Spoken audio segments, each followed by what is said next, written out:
Τι είναι αυτό? Ένα σπουργίτι.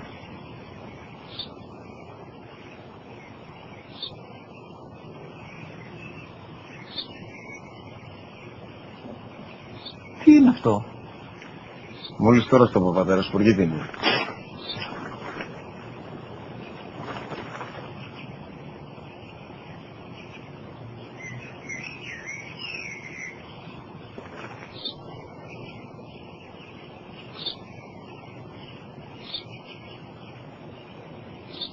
Τι είναι αυτό?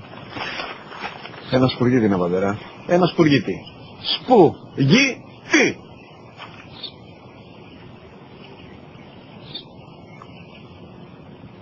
Τι είναι αυτό? Γιατί το κάνεις αυτό το πράγμα, μπορείς να μου πεις? Τόσες φορές σου είπα, είναι ένα σπουργίτι!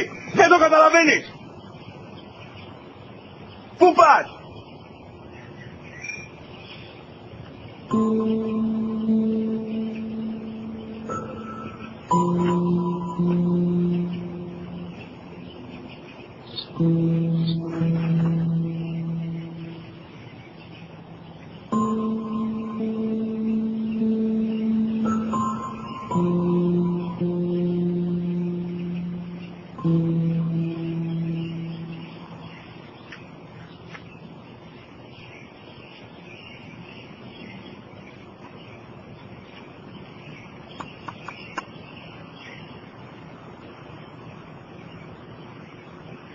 Δυνατά.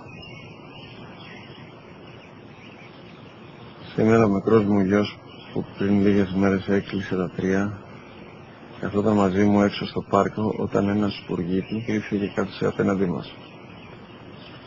Ο γιος μου με ρώτησε 21 φορές τι ήταν αυτό και του απάντησα και τις 21 φορές ότι ήταν